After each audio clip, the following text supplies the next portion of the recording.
Ed Rose.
Let's do two traditional songs. The first one was called Wild Mountain Time. One of the saddest songs ever about picking flowers. And then Cold Frosty Morning was the second tune.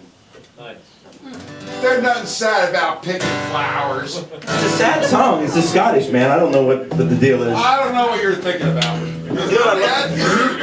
love about the Scottish, they sing, you play any Scottish folk song, and anyone, regardless of age, will sing along. So like, when Bridget and I were over, we would do like Loch Lomond, which is, you take the high road, and and everybody would just jump in and sing along, and it didn't matter what age they were, like everybody was together. It was a beautiful, beautiful thing. You would never do that here with like, Froggy went a-courting and he did right. Maybe the Stairway to Heaven. Maybe the Stairway to Heaven, yeah. I would. I would like to call to the stage, we decided that You're writing it. a comic version of this girl, her name would be Aisha Less Clever. But there isn't, so we're going to use the Jewish version, which is just like the Islamic version, only a little less scary. So, if I could call Lisa Beth Weber to the stage.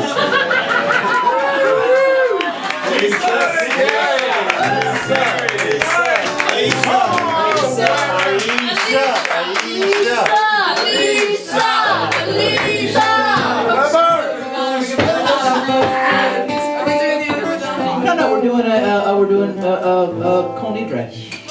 Out here who? And of course, there is usually the who drove the farthest to be at this gig contest. Which is usually me. Yeah, and so He's all the way from All the way from West Coast. so she was in Seattle this morning eating a cup of coffee because it's thick out there, and she got in the car, the truck, and with the motorcycle on the back. Truck. Ow! And she lost the truck. And she lost the truck. And Beth was there, and so it was a whole thing. And then she stopped in Key West, and then came. So it was a whole big thing. But anyway, this is a song that Lisa Beth and I have been singing together for almost 20 years, which is amazing because the song is only 16 years old. But it's a wormhole situation. How the fuck do you think she got here?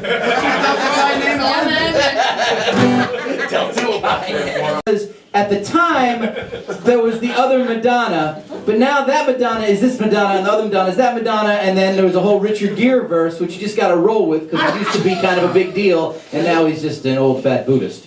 It's spiritual. It's spiritual. the one Yeah, whatever. So, I'm confused. actually, Richard Gere is going to make a second appearance in this set. You will see soon. Second focus on. So anyway, this here song goes a little something like GCD.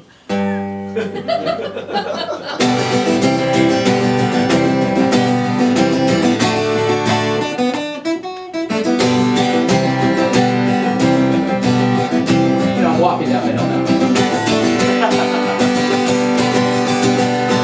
She was a pseudo-intellectual, rendered me ineffectual. She learned how to be sexual from reading songs. To her I was a hippie freak, she dated dropping about a week, but man, she had a hot physique, it really turned me on. I met her in a coffee house, I was on the road just east of Taos on Monday night. She let it out by reading Dunn and Shelley. Mousy Brown, her 5-inch braid, her clothes were Laura Ashley made, but hey, let's call a spade a spade. She had a smooth tan belly. She was overeducated, not like other girls I dated. She was very rarely sated, if you know what I mean. Once you had to go from Brenda, before you go back, you will think twice. Other women are like white rice, is what she whispered to me. And I don't know if it's a step forward or back. When the Dalai Lama's got across Seattle to reach Nirvana. Richard Gere and Cindy Crawford are on the wrong train, yeah. Oh, when the virgin in the manger is the other Madonna. When I was looking for the valley, when I stumbled in the alley, and I thought of sneaking Sally, but that was a stupid thought. I bumped into Ike Turner, asking for a Bunsen burner. Should've looked a little sterner, cause his right hand might she caught.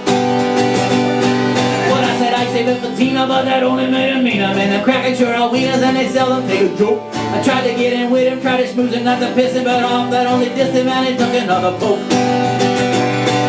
My predicament was scary, man, the scene was really scary. When I started off proud Mary, I was fearful for my life, but on the river we were rolling. Ixigo was really swollen, so the two of us went bowling toward a viol and a pipe.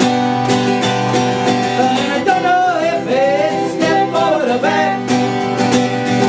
When the Dalai Lama's got across Seattle to reach Nirvana. Richard Gere and Cindy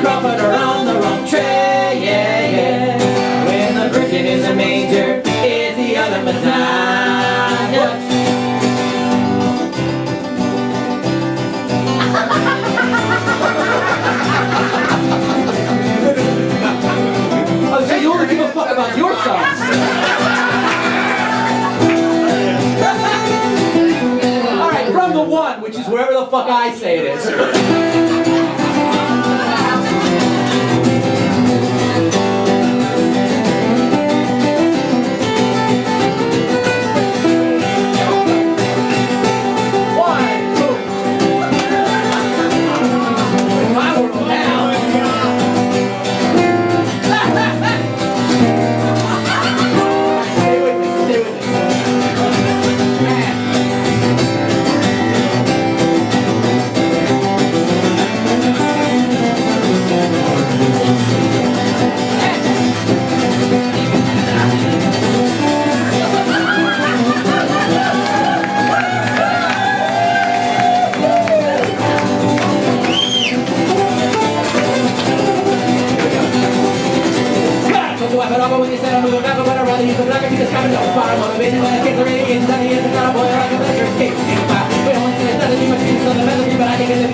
All my heroes are the zeros in the show, the while I'm heroes on my other items, gonna split it back on the door. Decade at puberty, a poster was a quarter, even that is, but a fork at me, it's not that it's thick. We had bottom and I filled it all, the plastic has melted the top, without his mother's why the cage bird sings.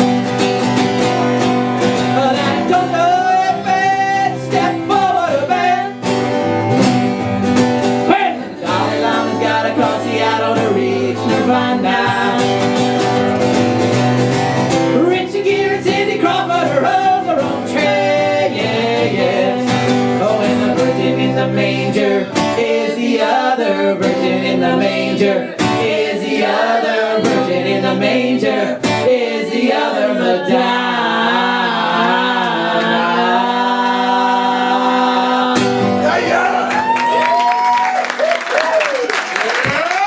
Happy Yom Kippur.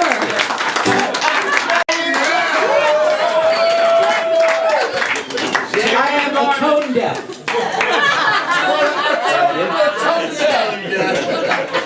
Atonement.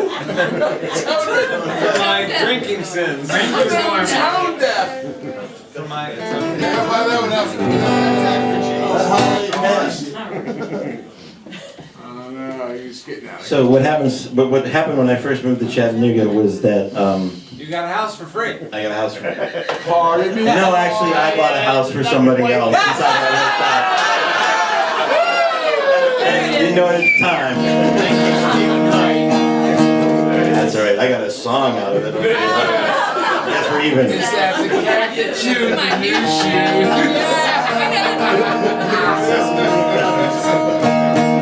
I remember in September of 2006, it was a Tuesday, standing in that living room right there, watching the Weather Channel as Hurricane Ernesto was circling over Cuba. And the lady on the TV was saying, we don't know what it's going to do. It might go all the way over to Texas, or it might go up north and then work its way back out to sea. And I said, I know what it's going to do. I know exactly what it's going to do.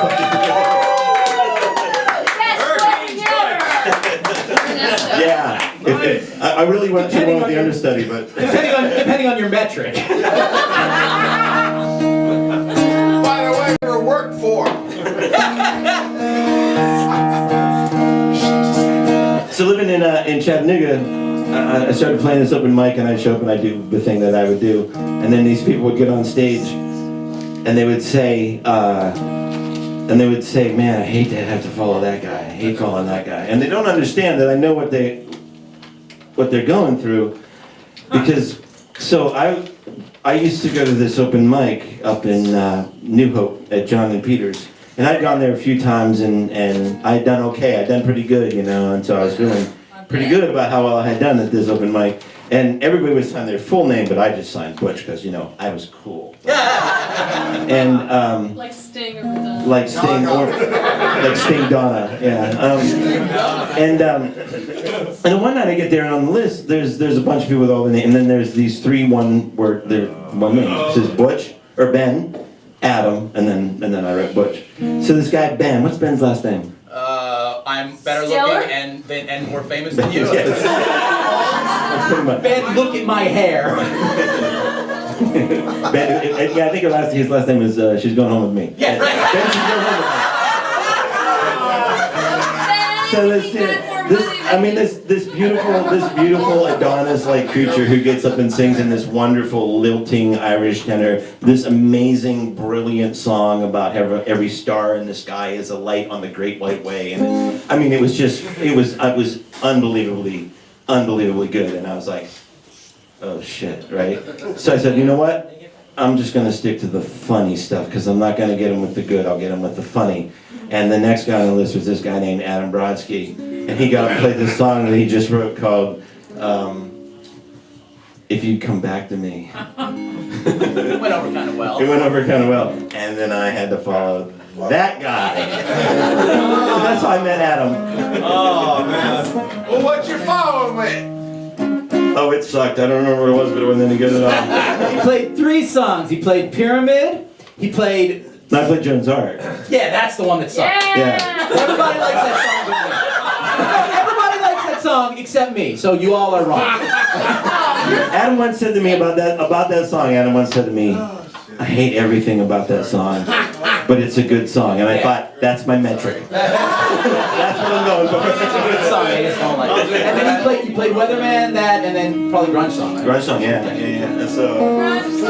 And so he came up to me afterwards and he said, I'm sure you got a bullshit mailing list like I do. Here's my card. And then he left an Ani DeFranco song to come see me play at a stupid coffee house in Glenside, and we've been friends ever since. That's true. That's true. That's how. So, anyways, this has nothing to do with that, except We're all better for it. except that I found myself thinking I gotta follow that. So it's good. I hadn't done it in a while, and so I'm back to it. When I was 8 years old, I was given a diary, and in that diary, in the front of it, it said, "What do you want to be when you grow up?" And I wrote, "Rock star or truck driver," having no idea how closely related the two careers actually are. Remember what Jim O'Brien said? Yes, yeah. Well, the truck driver doesn't get his ego beat up for 40 minutes when he gets to his destination. Exactly. So this is a Dave Carter song about truck driving. It's called Little Liza Jane. And I decided that the name of the truck driver was Reuben, so there's a fiddle tune called Reuben's Train that sort of works its way into the middle of it. I think you probably need to start, 'cause it's pretty fucking long.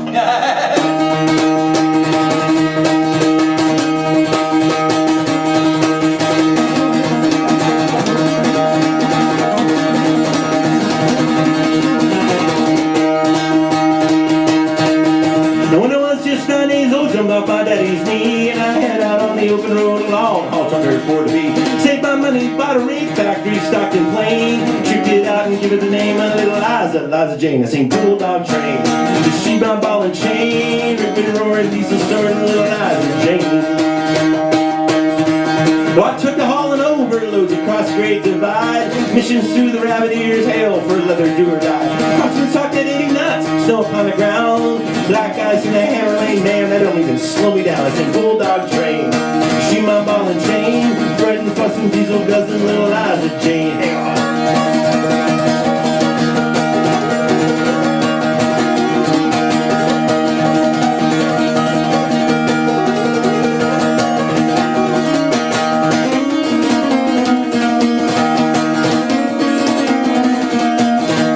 Well, Smokey at the chicken coop said the road was closed, so I doubled back a mile or two and I took this little turn I know. I froze over, bundled down, great 10%. Well, I nailed it in a boogie and then down that evil road I went. Said Bulldog Train, she my ball and chain, racing, rocking, tightrope walking, Little Liza Jane.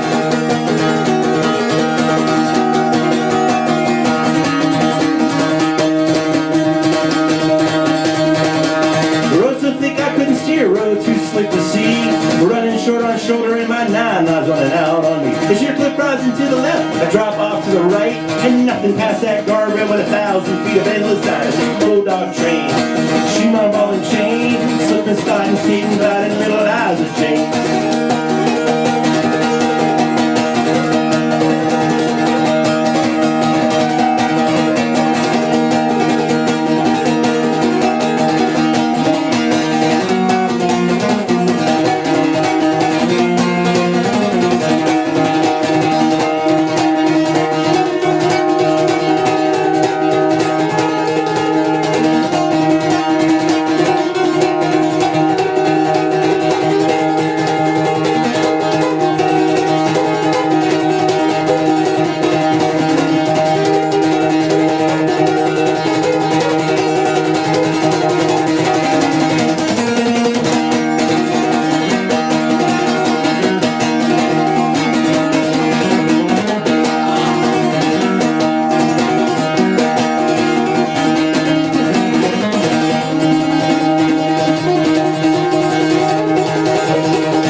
alligator bait.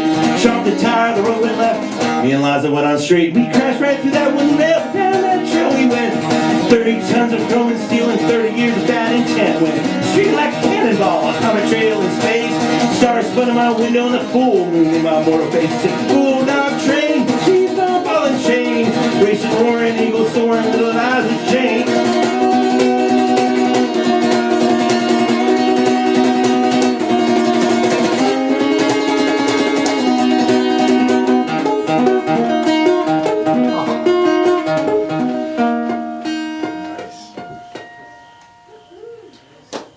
Now, Lord, I pray forgive me for all the wrongs I've done, for all the Bambis I have banged, and the stogies I have flung. Run for the thicket. But as I stand before you, oh, I swear by chrome and steel that we sailed down past those chasm walls and we never grazed a wheel. You see, Liza's tires were spinning and her cab was cocked just so that we touched down like a jumbo jet when we hit that valley road below. And she pulled it off like magic on a triple-digit ride, and we made it home ahead of time. Good luck and trouble on our side. And drivers, when you're weary and you just can't find the trail, if you ask me to reveal the moral of this little tale, I'll say, bulldog train, she my ball and chain, racing roaring, eagle soaring, little Liza Jane. Bulldog train, she's my ball and chain, racing roaring, eagle soaring, slipping, sliding, skating, gliding, stretching, busting, easy, rocking, losing, tight, walking, jumping, turning, elbow, better, little Liza, little Liza, little Liza, little Liza, little Liza Jane.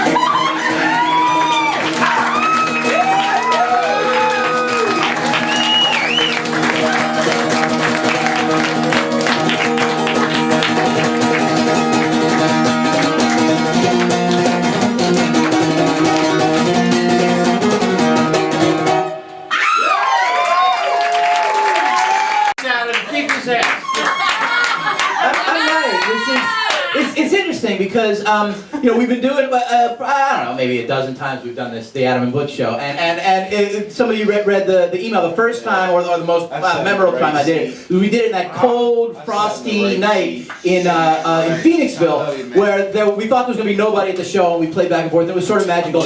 And so it's been nice to play over the years with not only someone who understands what I call music and can add to it, so this is a blast, and to top it off, to play it here basically in front of family. Yeah. I mean, like this is like if I could play it, I mean.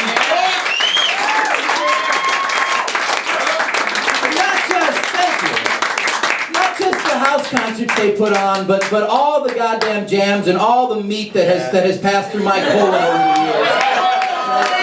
Let's hear for the colon. Keep me back there, the stars here.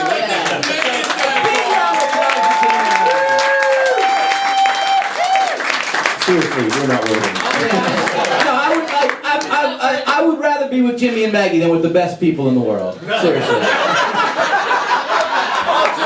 I've said this many times, and I'm actually half serious. Like, here's how awesome Jimmy is. He's a Cowboys fan, and I love him.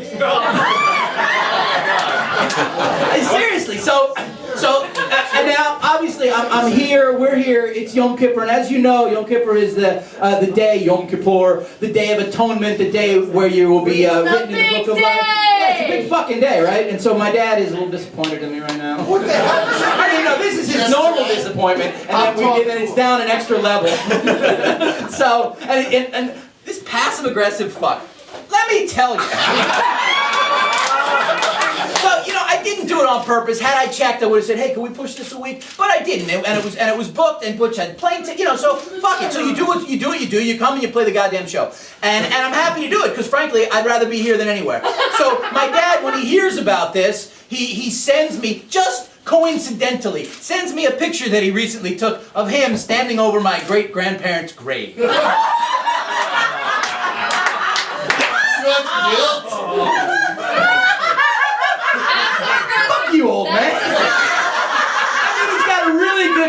can't get. So, I would like to talk about chicken. Because that was bullshit. Your sins because Jews, now remember, you Catholics and Christians think your shit is bullshit, and it is bullshit. But it's based on our bullshit. So, like, whenever some Jew goes walking around saying, you know, you're kind of full of shit, I want you to think of this story, because there are millions, but I'm just going to give you this one. What you do is, you take a chicken, a live chicken, and you swings it over your head. I don't know whether you swings it by the feet or by the neck. By the neck. By the neck. You swing the left. That's how we do it in Tennessee. Go to the Jews in Tennessee. And you transfer your sins onto the chicken. Then you kosher kill the chicken. Of course. And then you give the food to the poor. But you must do all of this before sundown because the poor can't eat after sundown because they gotta be Jews. So, There are no poor Jews. I can think of one. Not my thing. Anyway, so because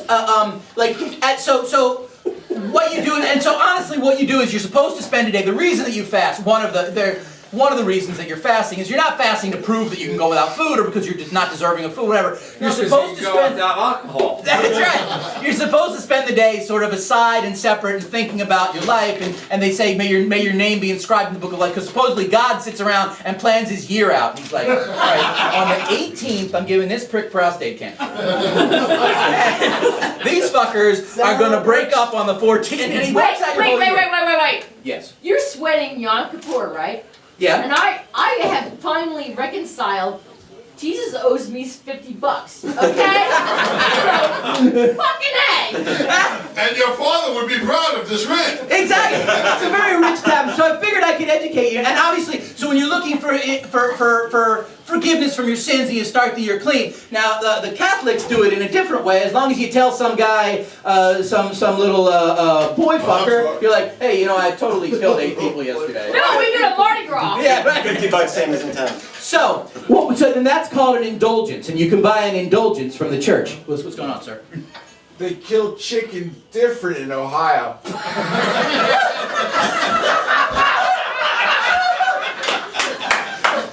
How is it different there, Robert? You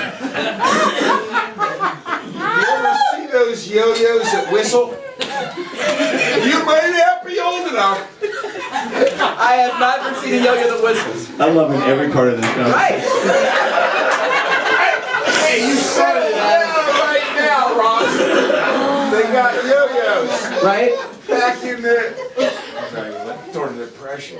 I understand. Don't depress. They were made out of stamped tin with a wooden shaft. Dulcimer! They didn't sleep. Don't go on! They didn't sleep. They'd only come up. Like they whistle. I hear that shaft coming. Well, when you swing them around over your head, they whistle. And the chicken would jump up and the whistle choke them. I hear that whistle coming. He was in the middle of something.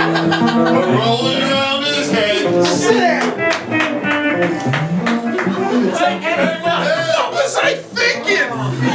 So, First ever flag. alright. I love chicken. Hell, I eat chicken dinner every day. Did you hate chicken? I love chicken. Seriously, Bob, Hey, Pete. Bobby, take $10 out of our basket there, get in your car, and go get some Kentucky Fried Chicken. Just don't come back for an hour. 20. I'll take 20. Take whatever you need. So anyway, seriously, I am actually, when we're talking about indulgences, I have a point here, and I need to basically, because I'm among family, I am going to ask for an indulgence. So shut the fuck up. I'm actually not kidding.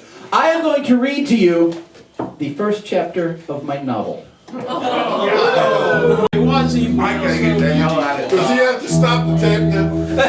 So in all seriousness, I wrote this, and I think it's good. If it sucks, you already paid. So anyway, this is the first chapter of several that I have finished, and I worked on today. I even asked Butch for some. You will notice that a few of you are actually in the novel. This is like it's a good thing.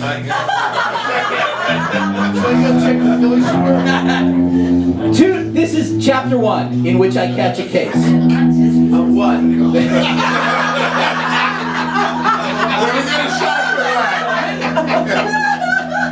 2 nights ago, Kristen Arado, the Cub crime reporter for the Chattanooga Times-Picayune, had lost the Scrabble challenge, feeling that the word was a sniglet, meaning as good as the Beatles. This would be her first chance to use the newest member of her lexicon, beatific. The body of an unidentified woman was found at the waterfront Friday night, a Caucasian female in her early 20s. The victim's body was found partially clothed and positioned in a state of simulated repose. Though a halo of dried blood and matted hair betrayed the gruesomeness of the scene, it would not be inaccurate to describe the young woman's final facial expression as beatific.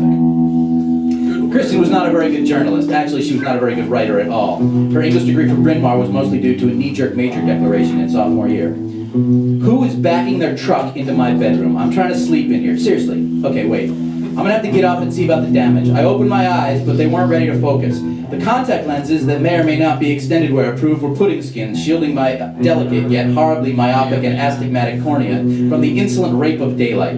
As my brain struggled to make the transition from the dream world, where it governs a virtually unlimited array of phenomena, to the real world, where its realm was exponentially reduced to the carcass of a folk singer rapidly hurling towards middle age and irrelevance, the detail continued rhythmically, crack away at the magic candy shell until I had no choice but to acknowledge that I was, in fact, and in no particular order, awake, not a Viking, and alone in this. If you don't want to listen, get the fuck out. Okay? I'm seriously reading this, and if you don't want to listen, you can leave. Effortlessly accessing my inner Nick Nolte, I attempted particularity.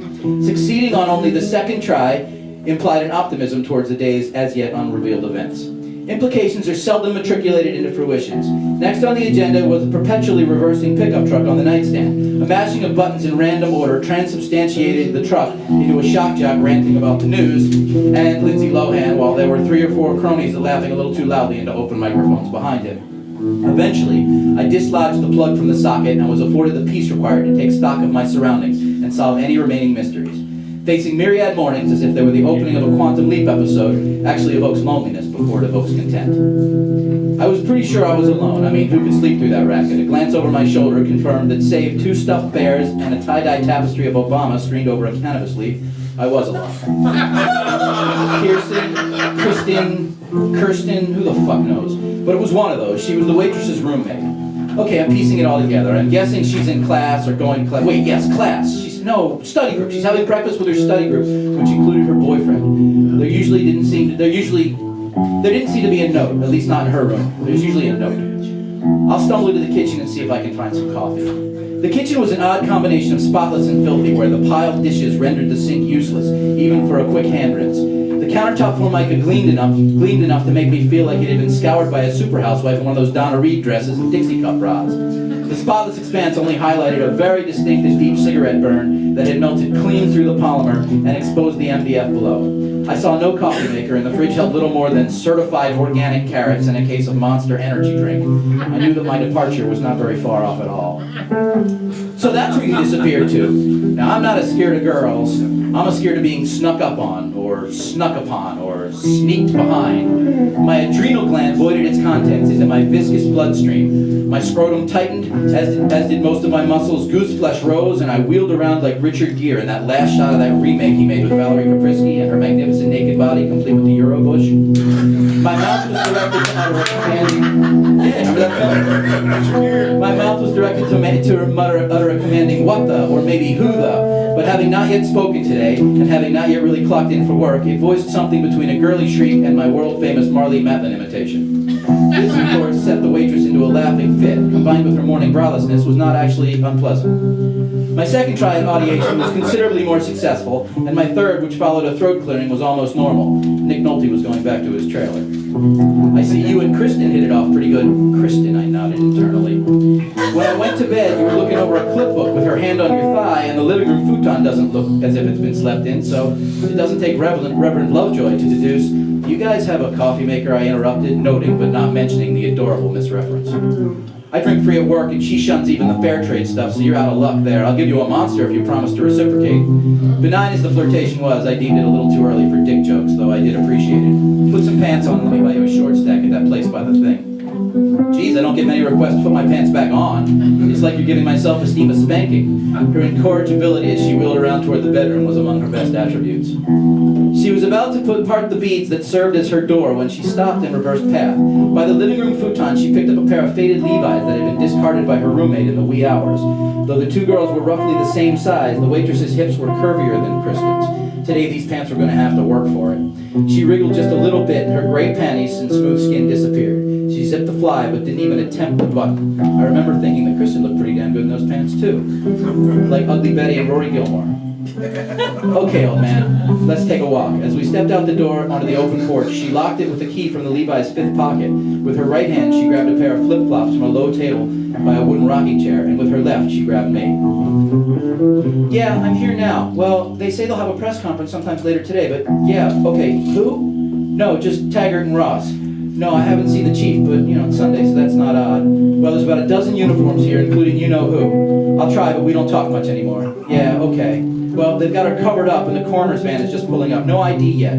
She wasn't all that beat up. Well, yeah, except for the gaping head wound. I won't say sexual assault, but even if it were, they wouldn't say that yet. All right, I'll keep you posted. What's our hard print deadline? Any way to push that to 2 o'clock? Okay, I'll do my best. Until Kristen was 7, she was certain she was going to grow up to be a princess. More than Prince Charming, she loved the idea of birds and dinnerware helping her dress in the morning. She was the girl who cried when people stepped on worms. In her childhood backyard, now owned by a young Bangladeshi family, lay over a dozen now unmarked graves, eternal resting place for 4 birds, 2 squirrels, 7 hamsters, a dog, and believe it or not, a cockroach that was found tits up in the bottom of a glass in the kitchen.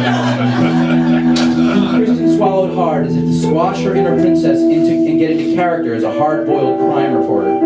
Part of her confidence affectation was to walk briskly and directly with shoulders back. Troublesome, though, was her tendency to take larger than natural strides in an attempt to convey a cocksurety. The adorable irony was that these steps had a tendency to grow over the course of her perambulation, and often evoked a little girl trying not to step on a crack so as to preserve the integrity of her mother's spine. She approached Officer Ross in such a way. She attempted occupational fraternity with, "You're not usually up this early, Butch." Officer Butch Ross was a bit of a conundrum.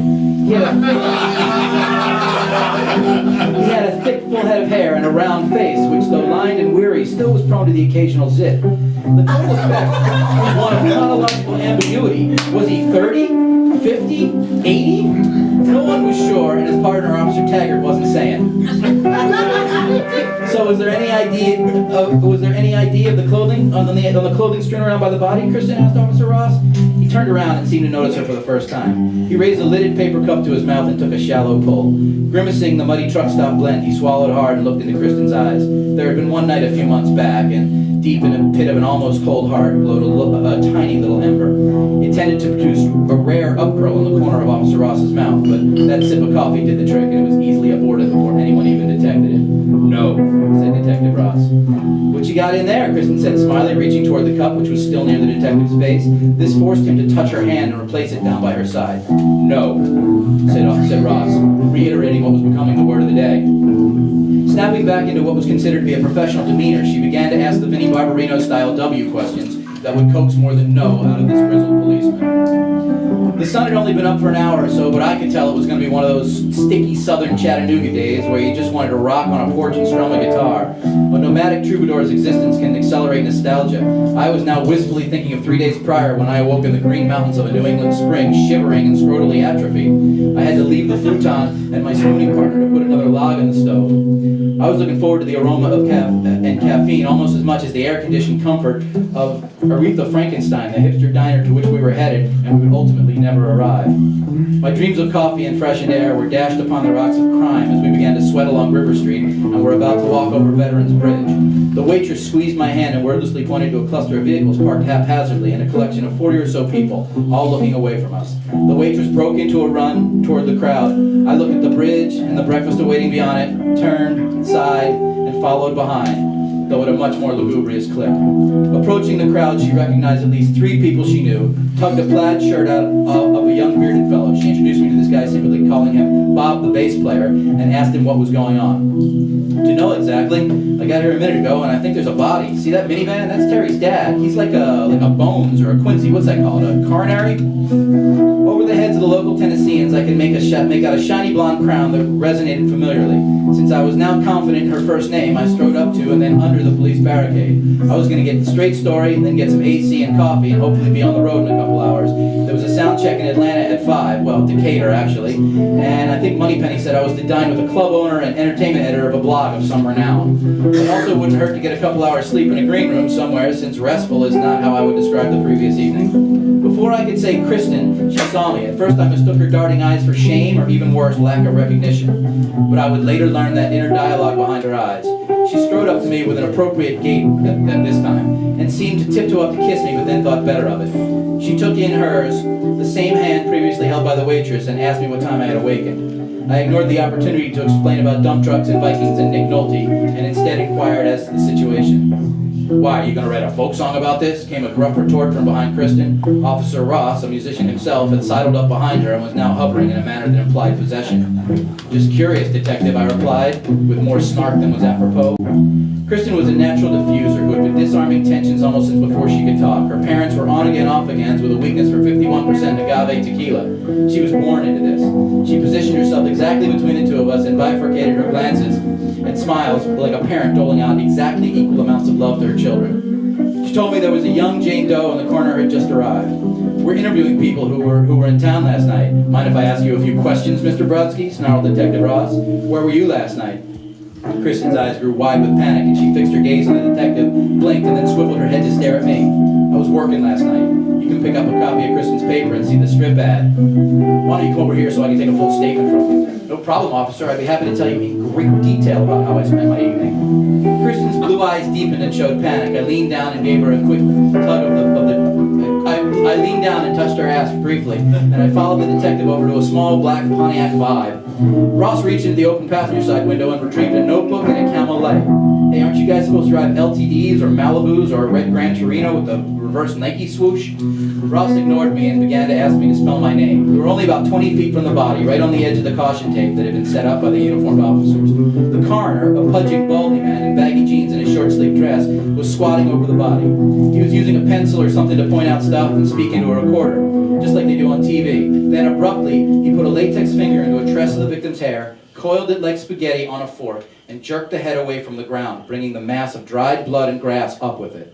There was caked blood and matted hair on one of the cheeks. The face was pale and wan and bloodless. And now, so was mine. From my periphery, I could see Kristen taking those exaggerated strides toward the two of us. She bore a look of a determined diffuser.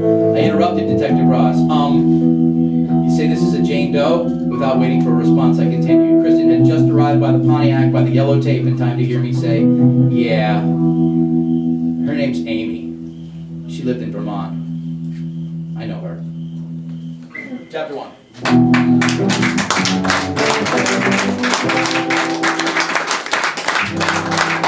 Thank you very much for indulging.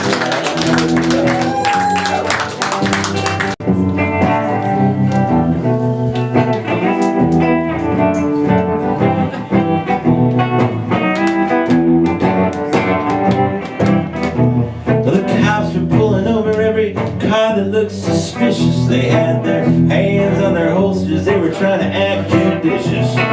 Looking for a killer with a taste for younger flesh, with a fervor last observed in the disciples of Koresh. They were kicking the doors of every second-rate motel.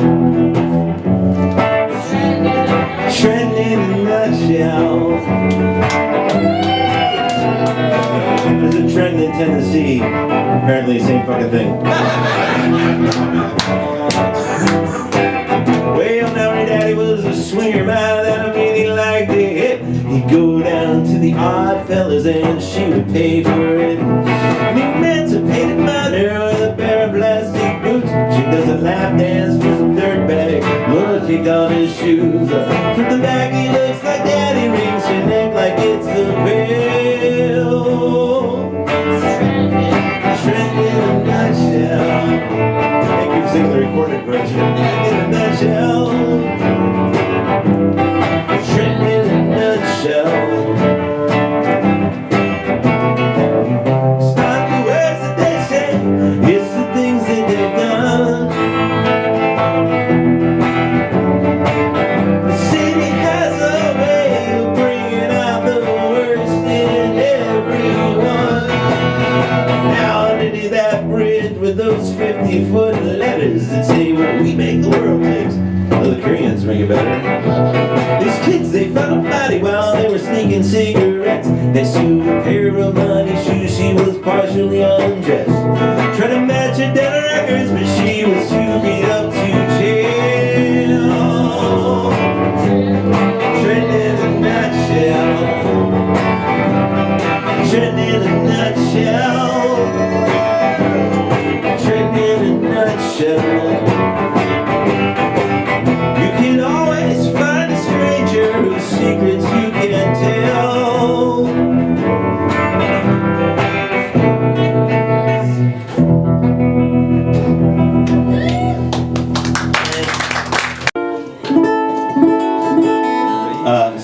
Someone once wrote me a really nice love song, and I attempted to return the favor by writing them a really nice love song. But it turns out I'm kind of a smart ass. So this was the song that came out. It's called All I Need Is You. All I need is you in my car, and maybe my guitar, and the amp I bought at 16 to amplify the 6-string that I use to write the tune that lured you to my room and became your favorite song. I played those 4 chords all night long, and all I need is you is how it went. I had some money that got spent on a record that I made for you to play while I'm away. It's true, it got picked up by a country star who heard it in a country bar, and it tugged his lonesome heart. His version shot straight up the charts, and all I need is you is how it goes. Now it's the one everybody knows. It bought this house and swimming pool, the DVD and TV I need to. You see us on some Sunday morning where we sit in the shade, cypress trees sway in the breeze while we sip lemonade. And it's an ideal moment now, but even roses have to fade. And if all this should go away, and then will you know someday I'd have you, and that's enough. But if I could keep some of this stuff, that'd be cool. Yeah, that would roll. And all I need is you.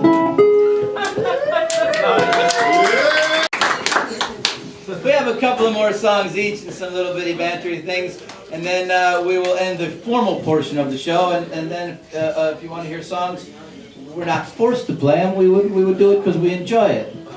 Yes. But here, you know, we're on the clock, so we Tomatoes. so this will continue later. But I have I guess I was going to do that. Oh, damn. But This changes the whole relationship. You know, I never paid to hear you sing before. I know, I right? used to think of you as a friend and acquaintance. Now you're staff. That's you, sir, have a staph infection.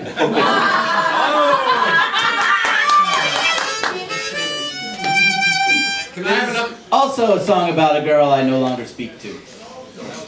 Or does she never speak to you? It's a little bit of both. We call it. Yeah, exactly. It's working out good. By the way, do you know that the guy that this girl left me for has since divorced her and another girl and whatever, and Steve's back in town and he's in a band with Susan. So there's that. Or things change. Right. So.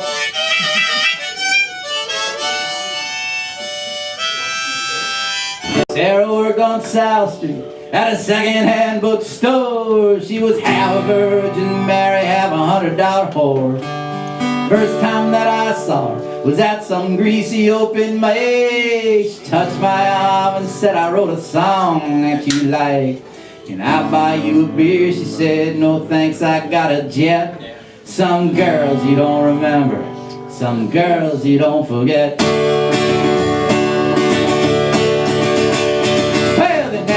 I saw Sarah, she was naked in my bed. I picked the lock and found my way upstairs. She laughed and said, cast upon my memory the sweet love that we made. All of that cold night time and half of the next day. Will I see you tomorrow? Well, I think it's a safe bet. Some girls you won't remember, some girls you don't forget.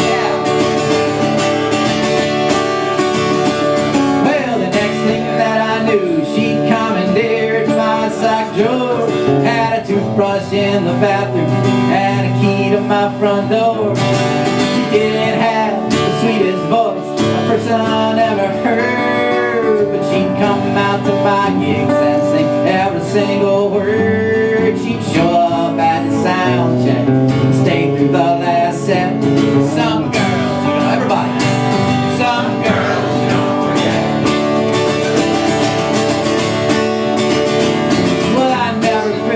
Myself to be one half of this, walking around with a stupid grin, stuffed all full of bliss. Broke my heart to have to tell her I was going on the road. Big hazel eyes just melted me, and she said, can I go?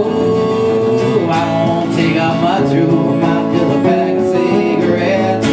Some girls you don't remember, some girls you don't forget.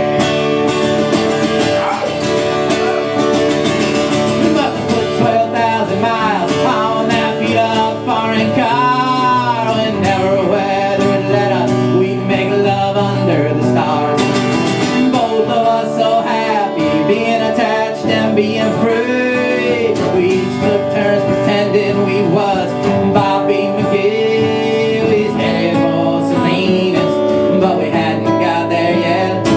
Some girls you don't remember, some girls you don't forget. But I woke up to the closing of the metal motel door, a note left on a pillow. I had fallen to the floor. He said, boy, you know I love you, but I've always had a hunch you were gonna leave me, so I beat you to the punch. Know that I lived all our days without a one regret. Some girls you don't remember, some girls you don't think. Well, I spent about a month feeling sorry, sad and dumb. Then I went to town to find a girl and give my heart a jump. I'd go home with anything that would have me at her place.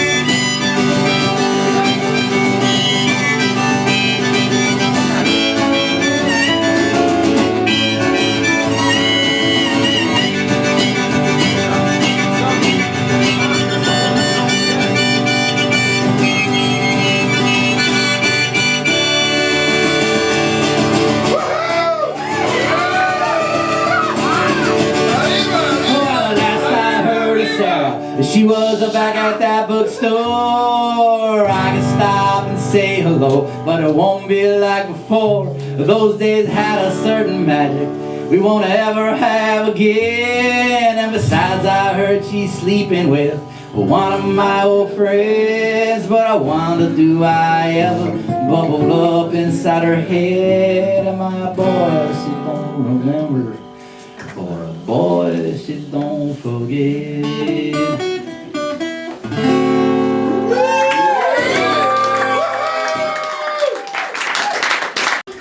Where do you thought?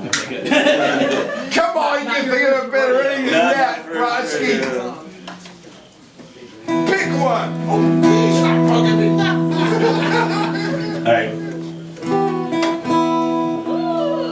This is the oldest folk song I know. Goes all the way back to 1966. Speaking of you. It's called Ellen and Rigby. You know that guy? Yeah.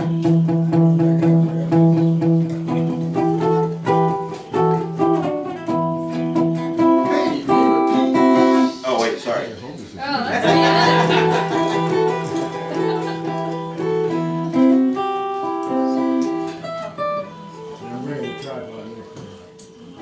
You know what? I think that stick worked just fine. I don't even know if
That's a folk song. That is indeed.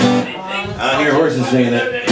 It has truly been our pleasure to play for you. Yeah. And we will end this evening with a song about unrequited love For the first time tonight, we're writing a song about unrequited Yes, love. the best kind of unrequited love, the kind from Lebanese girls. All right. Oh yeah. So, And like most Americans, we have CDs for sale. yes, we got a fuckload of CDs for sale, and check it out. We both take credit cards now, so if you don't have cash, you can totally give us your credit card.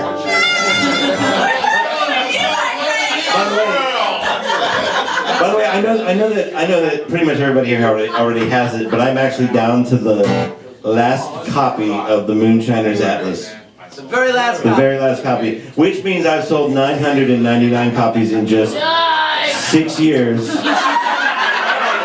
That's an average of 2 a week and a net income of about $11,000, making me one of the 25 most successful folk musicians working today.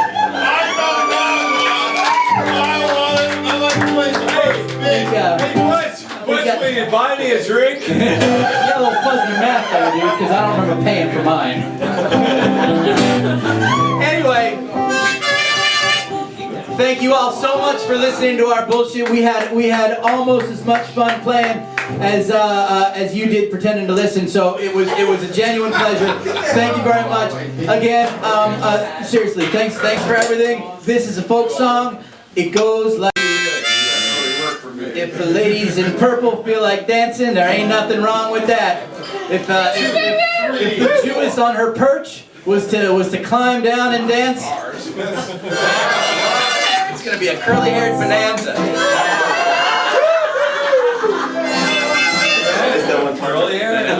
A curly-haired bonanza.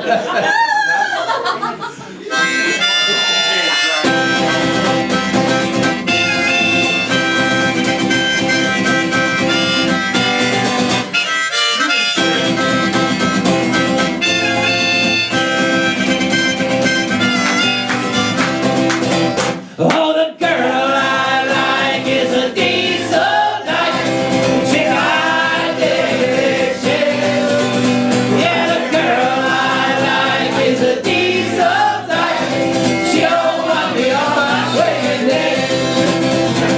It ain't me she wants to bang. She don't want me or my wang. And now she dreams of Katie Lang. Dreams of just like mine.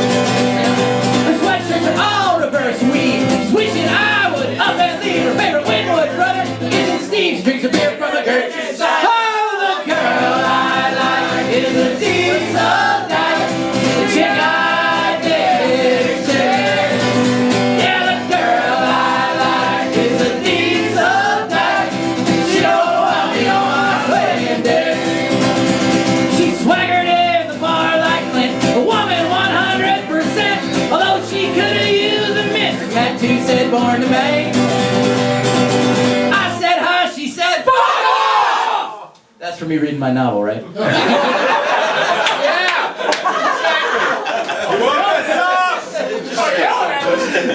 One more time. I said huh, she said fuck off! It is so good to be home. Like as Butch well knows, I've played in the South, I've played everywhere, and you go, come on, say fuck off. And at first you're like, frick off. And then they're like, fudge off. That was in Utah. They told me to fudge off. I was like, is that a thing? Can I do that? Because it kind of sounds awesome. Yeah,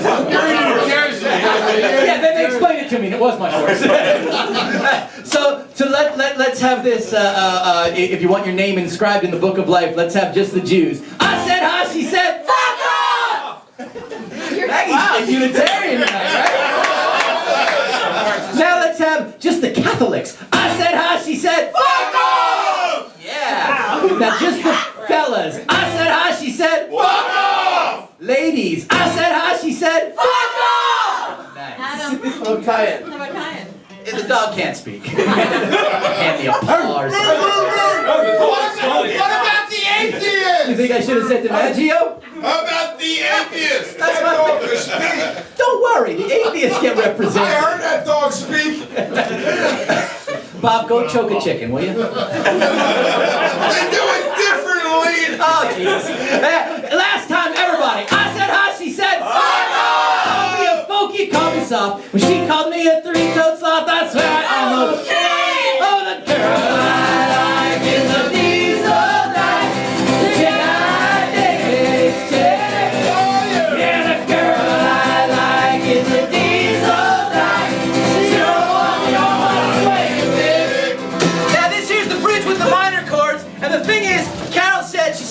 with this show. I'm really looking forward to you playing it. And about 9 times in the past month, she said, so you gonna play that thank you song? Are you gonna play that thank you song for me? You know that thank you song where you have sex with the underage hooker? You gonna sing that song? And I said, fuck yeah, I'm gonna sing that song. Guess what? I never sang.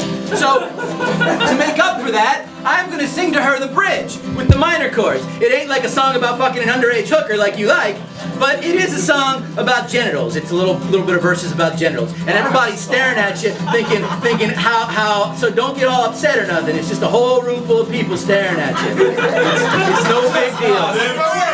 All you gotta do, and then when I say this, they're all gonna be thinking of your hoo-ha. Because I'm talking about it in this verse. So I want everybody now to picture what you think her hoo-ha looks like, and then you come up and ask me later, I'll tell you whether you're right. You don't look like your dress. I'll bet you it's curly. Wrong. But I know our love is doomed to failure. 'Cause I've got inappropriate genitalia.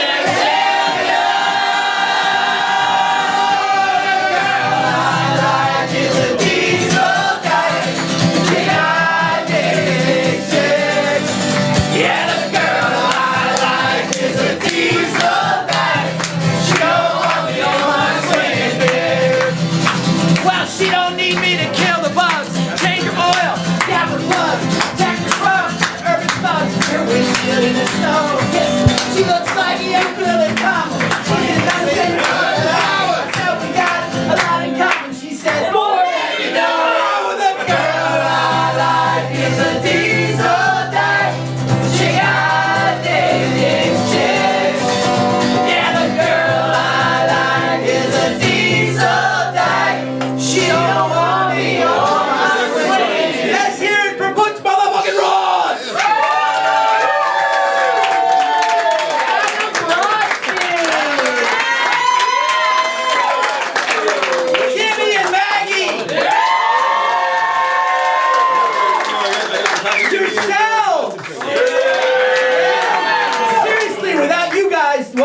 Fucking point of this. I would have done it in my living room. So thank you all so much. I have one more word to say to all of you tonight. My swinging stick. That word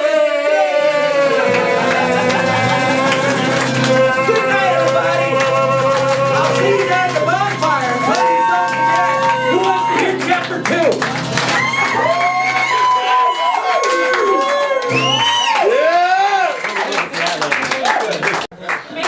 You're gonna like this song. Sit the fuck down. The rule used to be back in the day that you had to go out and touch the green room door. If they were still cheering when you touched the green room door, then that meant you could come back on and do an encore. But the green room is the Pontiac. And it's cold out there. I'm not. That was inspirational. Chicken soup at midnight. Rabbi's money. You better capitalize on this. Go ahead. We were working up this song. That you would shut the fuck up. Shut up. No, I'm serious. Everybody. Get him. Shh. It's not one of my songs. It's not one of his songs. It's one of the greatest songwriters ever. And if you speak over it, you're a fucking douchebag. Yeah, that's me. Where's the jar? So this is an old Stephen Foster song. All Stephen Foster songs are wrong. We were thinking, as we were singing this song, we were singing the Stephen Foster song, you know, with the frail forms and whatnot. We're like, this song's kind of a downer, right? And we're like, you imagine like Stephen Foster's life must have been, come on, play Camptown Races. Fuck you guys. I'm not there anymore. I'm not in the dialect with Guana. I just think he wasn't a lot of fun at parties. Be like, isn't this a great party? Yeah, considering we're all gonna die someday. Thanks, Steve. It's the worst prom ever. Another one like that one about the racetrack. I like that one. Enough of the racetrack. It just goes around in a circle, man. There's no point to it. Yeah, there's a damn point. In 2009, I was in Nashville with Jimmy and Maggie, and we We were running down a hallway, me and Jimmy and Maggie and Eric and Beth, and who else was there? Who am I missing? Your sister and Mary, yeah. And we walked into a hotel room because we hadn't had a drink in 25 minutes. I think it was probably, so we were just a little reload, you know. And I put on my dulcimer and I sang the song and everybody jumped in and they all sang the chorus and I swear to God that was the moment I got it. That was the moment I was like, oh, that's folk music. It's not about me, it's about everybody. Sing along if you don't know, this is the line. Whoa, hard times come again no more. Sing that back to me. You can do it. Oh, hard times come again no more. When it comes around, you'll do it like you mean it. We'll do it. First time. Give me a second. Okay. I know, you got the thing with the thing. We'll do it in I don't tune, they tune to me. I'm just being nice. This is the musical pity fuck, buddy. I don't have a problem with this. My whole career is a musical mercy fuck. It took me a long time to get that too. I don't think I can listen to this, man. I can't listen to this.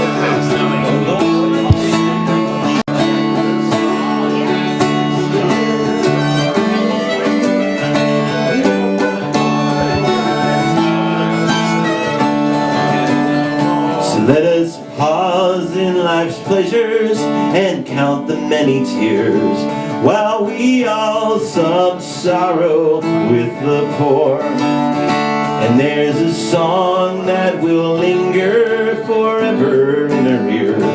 Oh, hard times come again no more. And it's the song, the sigh of the weary. Hard times come again no more. And many days you have lingered around my cabin or everyone. Oh, hard times come again no more.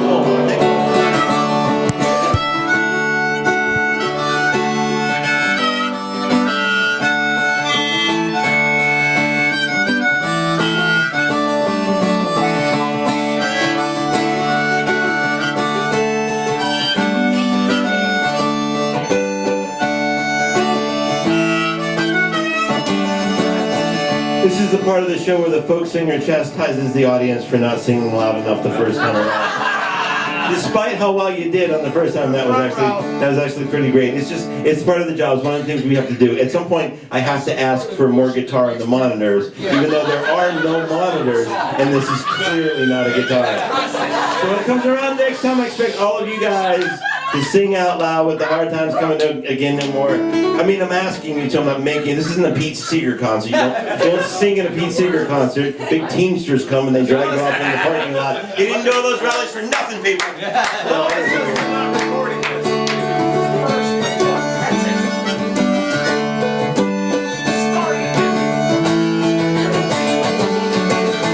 Though we seek mirth and beauty, our spirits light and gay, and there are frail forms sailing at the door. And though their voices are silent, the leader looks to say, what do they say? Oh, hard times come again no more. It's the song, the sigh of the weary. Hard times come again no more. Many days you have lingered around my cabin door. Oh, hard times come again no more.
Good night.